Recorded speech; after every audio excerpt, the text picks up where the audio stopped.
దేవుని నామమునకు మహిమ కలుగునుగాక. అనుదిన పరిశుద్ధ గ్రంథ పఠనం. నవంబర్ 11. ప్రార్థన. దయగల తండ్రి, కృపగల దేవ, పరిశుద్ధుడానికి వందనాలు, స్తోత్రాలు.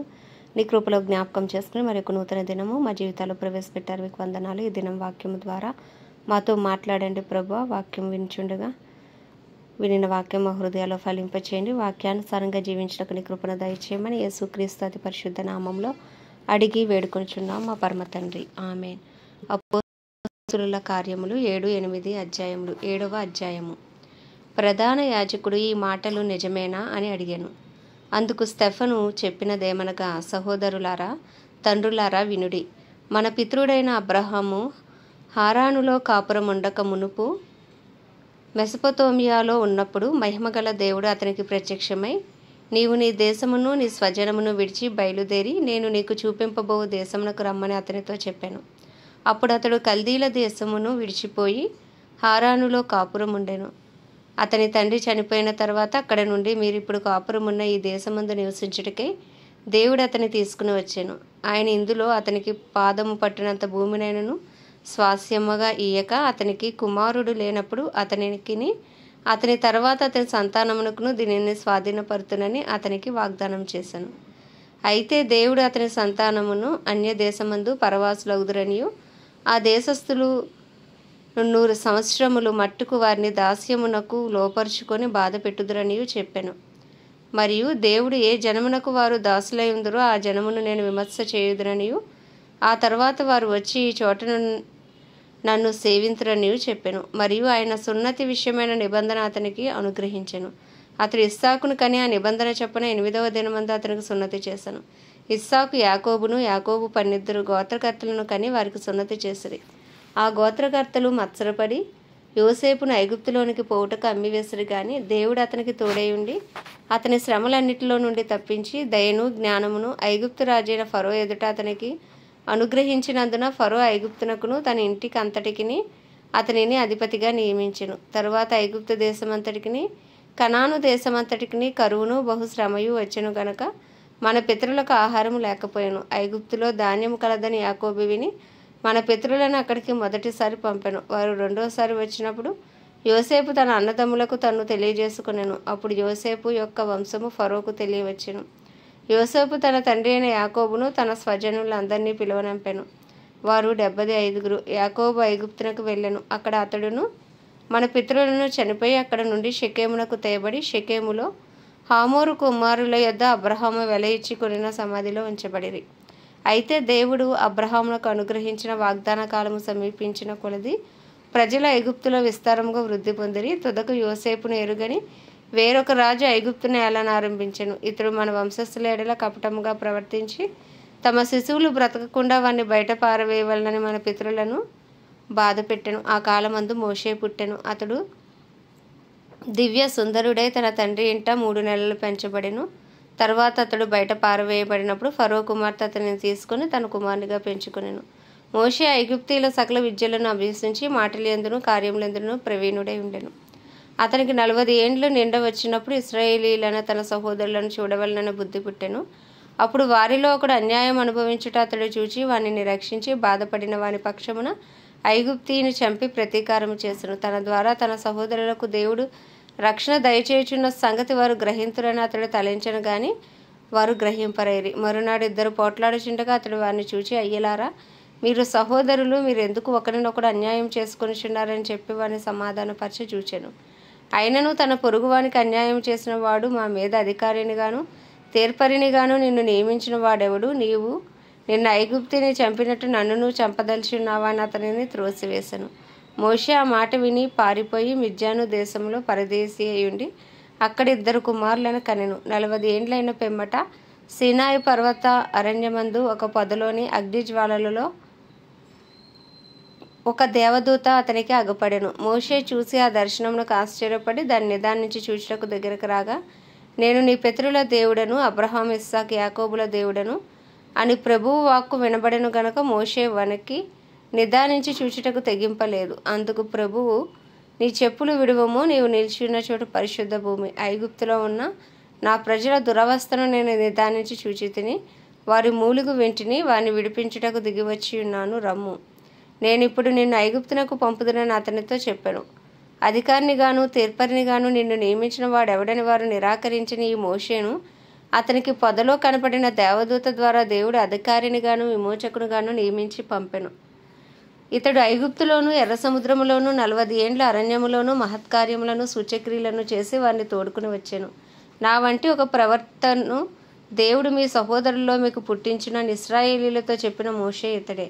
సీనాయి పర్వతం మీద తనతో మాట్లాడిన దేవదూతతోనూ మన పితరులతోనూ అరణ్యములోను సంగమందు ఉండి మనకిచ్చుటకు జీవవాక్యములను తీసుకొనిన వాడు ఇతడే. ఇతనికి మన పితరులు లోబడనోళ్ళక ఇతనిని త్రోసివేసి తమ హృదయములలో ఐగుప్తునకు పోగోరిన వారై మాకు ముందు నడిచినట్టు దేవతలను మాకు చేయము. ఐగుప్తు దేశంలో నుండి మనలను తోడుకొని వచ్చిన ఈ మోషే ఏమాయనో మాకు తెలియదని అహరోనుతో అనిరి. ఆ దినములలో వారు ఒక దూడను చేసుకుని ఆ విగ్రహమునకు బలి అర్పించి తమ చేతులతో నిర్మించిన వాటి యందు ఉల్లసించిరి. అందుకు దేవుడు వారికి విముఖుడై ఆకాశ సైన్యమును సేవించుటకు వారిని విడిచిపెట్టెను. ఇందుకు ప్రమాణముగా ప్రవక్తల గ్రంథమందు ఇలాగూ వ్రాయబడి ఉన్నది.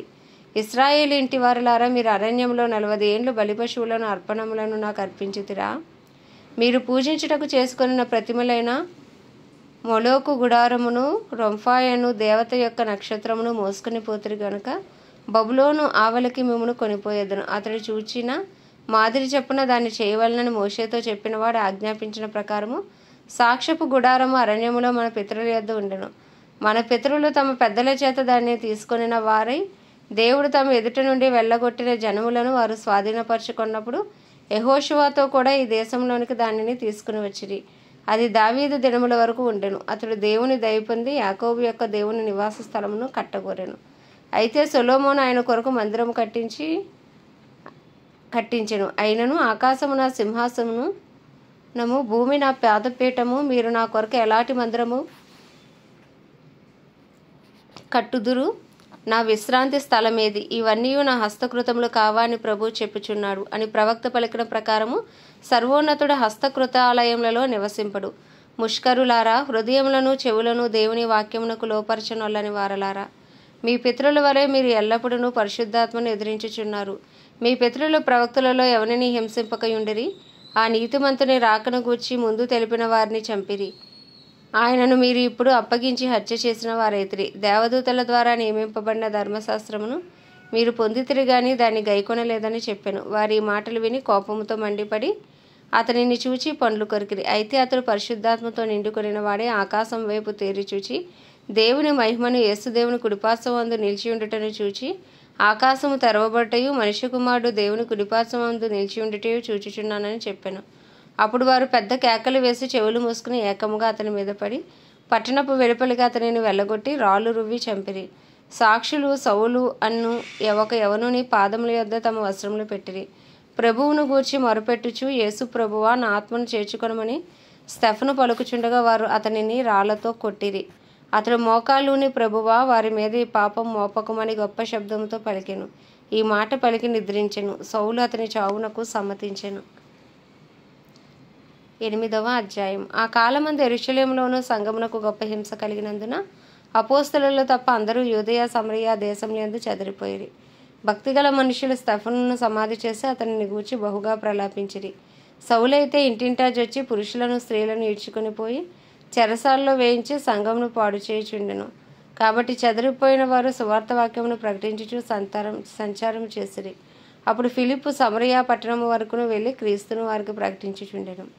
జనసమూహములు విని ఫిలిప్పు చేసిన సూచక్రియలను చూచినందున అతడు చెప్పిన మాటలయందు ఏకమనసుతో లక్ష్యముంచక అనేకులను పట్టిన అపవిత్రాత్మలు పెద్ద కేకలు వేసి వారిని వదిలిపోయాను.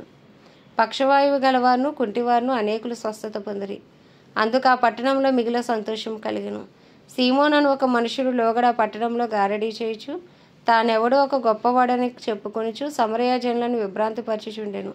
కొద్దివాడు మొదలుకొని గొప్పవాని మటుకు అందరూ దేవుని మహాశక్తి అనబడిన వాడు ఇతడే అని చెప్పుకొనుచు అతని లక్ష్యపెట్టిరి. అతడు బహుకాలము గారడీలు చేయుచు వారిని విభ్రాంతిపరిచినందున వారు అతన్ని లక్ష్యపెట్టిరి. అయితే ఫిలిప్పు దేవుని రాజ్యమును గూర్చి యేసుక్రీస్తు నామమును గూర్చి సువార్త ప్రకటించుచుండగా వారు అతన్ని నమ్మి పురుషులను స్త్రీలను బాప్తిసం పొందిరి. అప్పుడు సీమోను కూడా నమ్మి బాప్తిసం పొంది ఫిలిప్పును ఎడబాయకుండి సూచక్రియలను గొప్ప అద్భుతములను జరుగుట చూచి విభ్రాంతి నొందెను. సమరయ వారు దేవుని వాక్యం అంగీకరించిన యెరూషలేములోను అపోస్తలులు విని పేతురును యోహానును వారి యొద్దకు పంపిరి. వీరు వచ్చి వారు పరిశుద్ధాత్మను పొందవలనని వారి కొరకు ప్రార్థన చేసిరి. అంతకుముందు వారిలో ఎవరి మీదనూ ఆయన దిగి ఉండలేదు. వారు ప్రభు అయిన యేసునామమున బాప్తిసం మాత్రం పొంది ఉండిరి. అప్పుడు పేతురును యోహానును వారి మీద చేతులుంచగా వారు పరిశుద్ధాత్మను పొందిరి. అపోస్తలులు చేతులుంచటం వలన పరిశుద్ధాత్మ అనుగ్రహింపబడినని సీమోను చూచి వారి ఎదుట ద్రవ్యము పెట్టి, నేనే ఎవని మీద చేతులు ఉంచుదునో వాడు పరిశుద్ధాత్మను పొందినట్లు ఈ అధికారము నాకు ఇయ్యుడని అడిగాను. అందుకు పేతురు, నీవు ద్రవ్యమిచ్చి దేవుని వరము సంపాదించుకుందువని తలంచుకునినందున నీ వెండి నీతో కూడా నశించునుగాక. నీ హృదయము దేవుని ఎదుట సరి అయినది కాదు గనుక ఈ కార్యమందు నీకు పాలు పంపులు లేవు.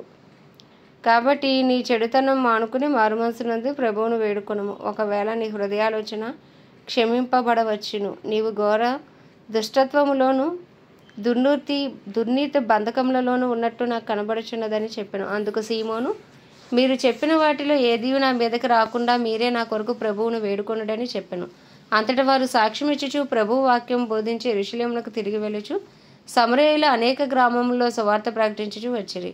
ప్రభువు దూత, నీవు లేచి దక్షిణముగా వెళ్ళి యెరూషలేము నుండి గాజాకు పోవు అరణ్య మార్గమును కలిసి కొమ్మని ఫిలిప్పుతో చెప్పగా అతడు లేచి వెళ్ళెను.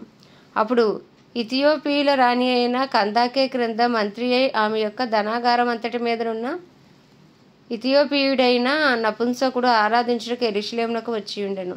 అతడు తిరిగి వెళ్ళుచు తన రథం మీద కూర్చుని ప్రవక్త అయిన యెషయా గ్రంథము చదువుచుండెను. అప్పుడు ఆత్మ ఫిలిప్పుతో, నీవు ఆ రథము దగ్గరకు పోయి దానిని కలుసుకొనమని చెప్పాను.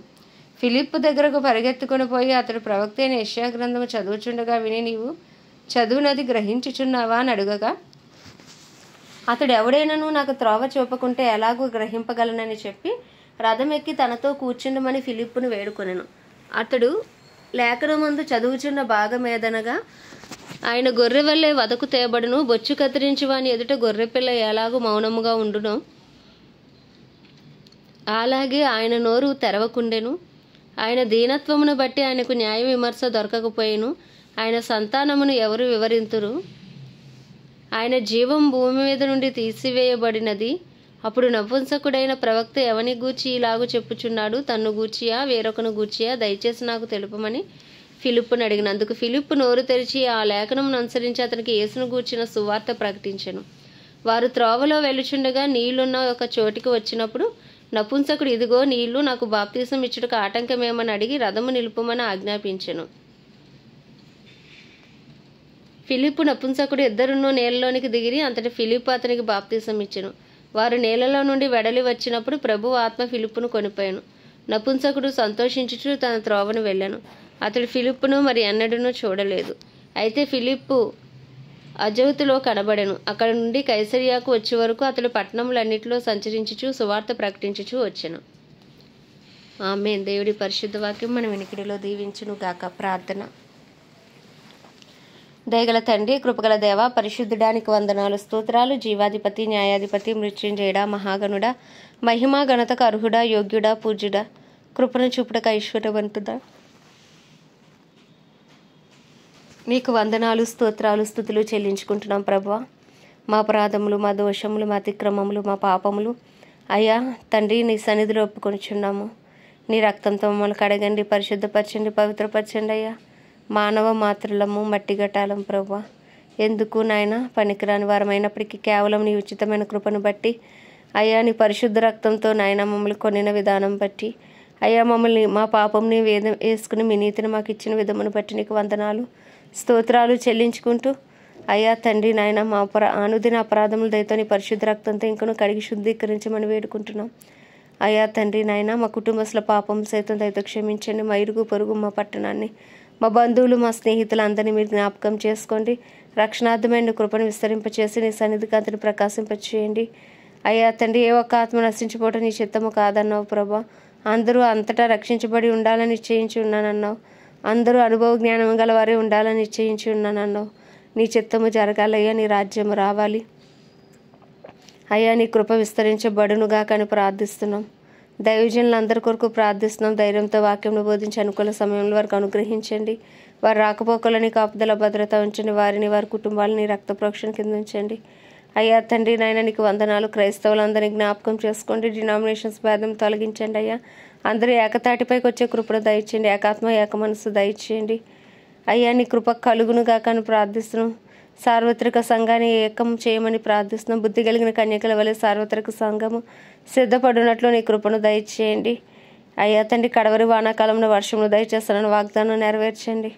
ప్రపంచ దేశంలో అన్నిటి కొరకు ప్రార్థిస్తున్నాం. వాటిని పరిపాలిస్తున్న రాజులు, నాయకులు, వారి కింద పనిచేసిన అధికారుల కొరకు ప్రార్థిస్తున్నాం. అందరికీ అంతటా నీతి న్యాయంతో పరిపాలించడానికి కావాల్సిన బుద్ధి జ్ఞాన వివేకములను దయచేసి వారి ద్వారా మంచి పరిపాలన అనుగ్రహించమని వేడుకొంచున్నాం. సువార్తకు వ్యతిరేకంగా రూపించబడుతున్న ప్రతి ఆయుధం యేసు నామములో లయపరచబడును గాక. ప్రపంచవ్యాప్తంగా సువార్త విస్తరించును గాక అని ప్రార్థిస్తున్నాం. ప్రత్యేకించి భారతదేశం కొరకు ప్రార్థిస్తున్నాం అయ్యా. 144 కోట్ల భారతదేశ ప్రజలను రక్షించండి. వారి మనోనేత్రాలు తెరవండి, హృదయాలు తెరవండి నైనా. రాతి గుండెలు తీసి మాంసపు గుండెలు పెట్టండి. సువార్త కొరకు చెవులు తెరవమని ప్రార్థిస్తున్నాం ప్రభా. అయ్యా నీకే వందనాలు, స్తోత్రాలు. యాంటీ కన్వర్షన్ బిల్స్ అన్ని యేసునామములో క్యాన్సిల్ అయిపోవును గాక. భారతదేశంలో సువార్త విరివిగా విస్తరించబడును గాక. కడవరి వర్షం భారతదేశంలో కురియును గాక. కడవరి వానాకాలంలో వర్షమును దయచేస్తున్న వాగ్దానం మా భారతదేశంలో నెరవేర్చబడును గాక అని ప్రార్థిస్తున్నాం. మా ప్రధాని గారిని నాయన, ప్రెసిడెంట్, వైస్ ప్రెసిడెంట్లను, ముఖ్యమంత్రులను ప్రభా నాయన, గవర్నర్లను నాయన, ఎమ్మెల్యేలు, ఎంపీలను అందరినీ మీ హస్తాలకు అప్పచెప్పుకుంటున్నాం. నీ చిత్తానుసారంగా వారిని నడిపించండి. నీ చిత్తం చేటుకు వారిని బలపరచమని ప్రార్థిస్తున్నాం అయా. నీకే వందనాలు, స్తోత్రాలు, స్తుతులు చెల్లించుకుంటున్నాం. భారతదేశంని మరొకసారి నీ హస్తాలకు అప్పచెప్పుకుంటే ఉదయకాలం నీ చిన్ని ప్రార్థనమని నీ పాద సన్నిధి చేర్చుకోమని యేసుక్రీస్తు అతి పరిశుద్ధ నామంలో అడిగి వేడుకొంచున్నాము మా పరమ తండ్రి. ఆమెన్. పరలోకమందున మా తండ్రి, నీ నామం పరిశుద్ధపరచబడును గాక. నీ రాజ్యం వచ్చును గాక. నీ చిత్తం పరలోకంలో నెరవేర్చబడుచున్నట్లు భూమి యందు నెరవేర్చబడును గాక. మా అనుదిన ఆహారము నేడు మాకు దయచేయము. మా ఎలా అపరాధం చేసిన వారిని మేము క్షమించిన ప్రకారం మా అపరాధమును క్షమించుము. మా శోధనలోకి తేక దుష్టుడి బారి నుండి తప్పించుము. ఎందుకంటే రాజ్యము, బలము, శక్తి, మహిమయు నీవై ఉన్నది. ఆమెన్. ప్రభు యేసు రక్తమే జయం, ప్రభు యేసు వాక్యమే విజయం, ప్రభు యేసు నామములో సంపూర్ణ విజయము కలుగును గాక. Amen, amen, amen.